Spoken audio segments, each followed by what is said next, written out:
Gerakan janin berkurang bisa jadi tanda bahaya loh Bunda. Ketahuilah penyebabnya. Subscribe to my channel. Pergerakan janin yang aktif di dalam perut memang menandakan bahwa bayi Anda sedang berkembang dan dalam kondisi sehat. Namun, bagaimana jika intensitas gerakan janin menurun? Apa saja penyebab faktor gerakan janin berkurang? Ketika gerakan janin berkurang atau bahkan Bunda sama sekali tidak merasakan, hal ini patutlah diwaspadai. Apalagi jika Bunda sudah mencoba berbagai cara untuk memancing gerakan janin. Pasalnya, jika tiba gerakan janin berkurang, terutama di trimester ketiga ya Bunda. Nah, ini bisa saja pertanda bahwa kandungan atau kehamilan Bunda bermasalah. Paling parah, Bunda bisa saja mengalami stillbirth. Stillbirth itu adalah bayi yang lahir dalam keadaan meninggal. Nah, faktor penyebab gerakan janin ini berkurang biasanya Bunda akan merasakan gerakan pertama bayi yang disebut dengan quickening. Quickening itu yakni antara minggu ke-16 hingga ke-25 kehamilan. Jika ini merupakan kehamilan pertama Bunda, Anda mungkin baru akan merasakan gerakan janin ketika kehamilan sudah memasuki usia 21 hingga 25 minggu. Gerakan janin biasanya akan terasa ketika Bunda merasakan dalam posisi diam atau berbaring. Oleh karena itu, gerakan janin akan lebih sering dirasakan pada malam hari ketika seorang ibu hamil mulai beristirahat. Semakin besar usia kehamilan, maka Bunda juga mulai bisa membedakan gerakan bayi yang dapat memahami pola gerakannya, bahkan hingga mendetail.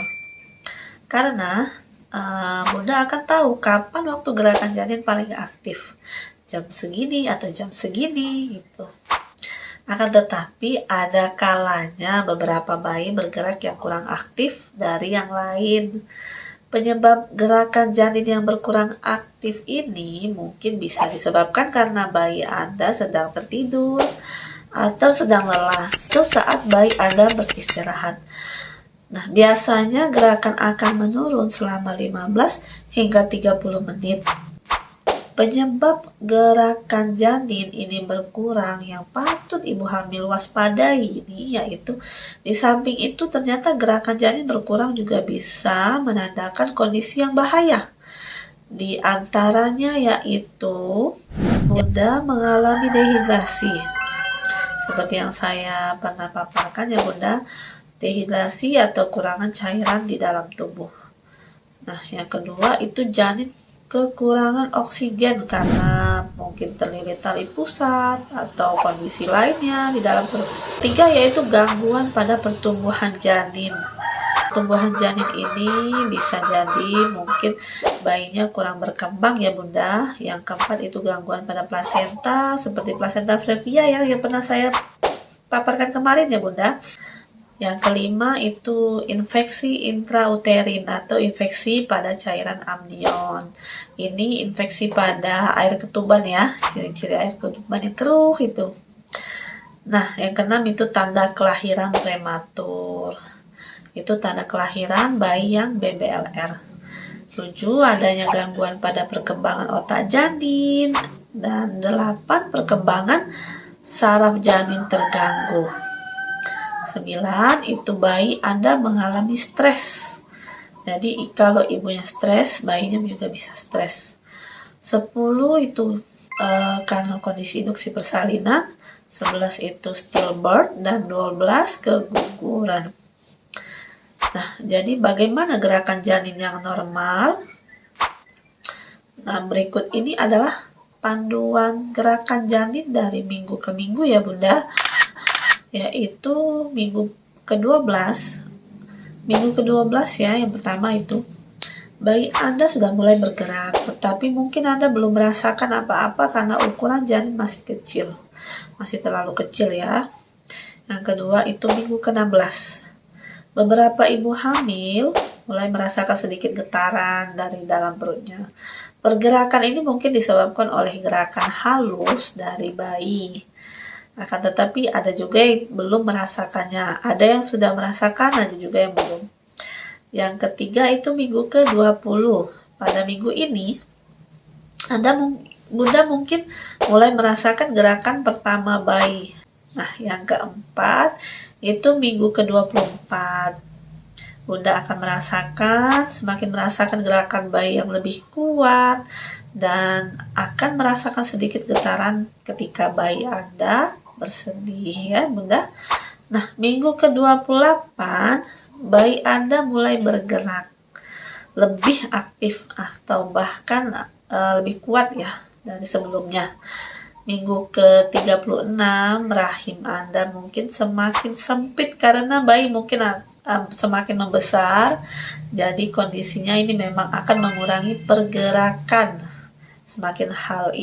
meski hal ini bisa menjadi salah satu penyebab gerakan janin berkurang, tetapi Anda seharusnya tetap dapat merasakan pergerakan janin dengan konsisten setiap harinya. Paling tidak, gerakan janin yang normal biasanya itu terasa hingga 10 kali atau bahkan lebih dari 10 kali ya, atau setiap 2 jam 1 kali. Catat bila diperlukan ya, cara menghitung gerakan janin. Bisa dilakukan di rumah ya Bunda dengan cara mencatat 10 gerakan. Berikut ini yaitu langkah-langkahnya. Cara menghitung gerakan janin itu adalah dengan cara menghitung setiap gerakan atau lamanya gerakan, waktu gerakan yang diperlukan untuk merasakan tendangan ya, 10 tendangan, atau mungkin gerakan, tidak harus gerakan tendangan ya, atau getaran atau yang lain. Idealnya gerakan janin disebut normal apabila Bunda merasakan setidaknya itu 10 gerakan dalam kurun waktu 2 jam. Namun bisa juga merasakan 10 gerakan ini dalam waktu kurang dari 10 gerakan tadi atau 10 kali. Bunda juga bisa buat daftar dari gerakan 1 hingga ke 10. Yang bisa diberi tanda centang, catatan waktu saat Anda merasakan gerakan janin ya. Yang pertama itu centang untuk setiap gerakan yang Anda rasakan dari gerakan 1 hingga mencapai ke 10. Catat waktu pada saat bayi melakukan gerakan ke 10. Apa yang perlu dilakukan jika tendangan janin ini berkurang?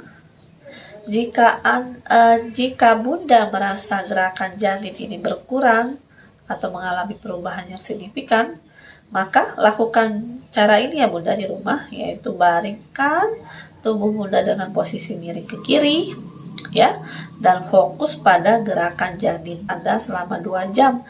Jika gerakan janin Anda terasa kurang dari 10 gerakan, hubungi bidan atau dokter Anda segera mungkin.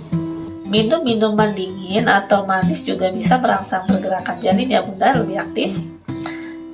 Nah, itulah pentingnya mengetahui penyebab gerakan janin berkurang, termasuk Bunda juga bisa belajar dan mengetahui bagaimana cara menghitung gerakan janin. Dengan demikian, segala risiko seperti stillbirth, bayi yang lahir meninggal dapat dicegah. Jika Anda merasa ada perubahan dalam pergerakan janin dan tiba-tiba, jangan diabaikan ya, konsultasikan dengan dokter atau bidan Anda. Dan segera mungkin untuk memeriksanya. Jangan sampai ada pergerakan yang berkurang atau tidak ada pergerakan sama sekali ya Bunda. Oke, itu saja. Terima kasih ya Bunda sebelumnya, dan terima kasih sudah menyimak.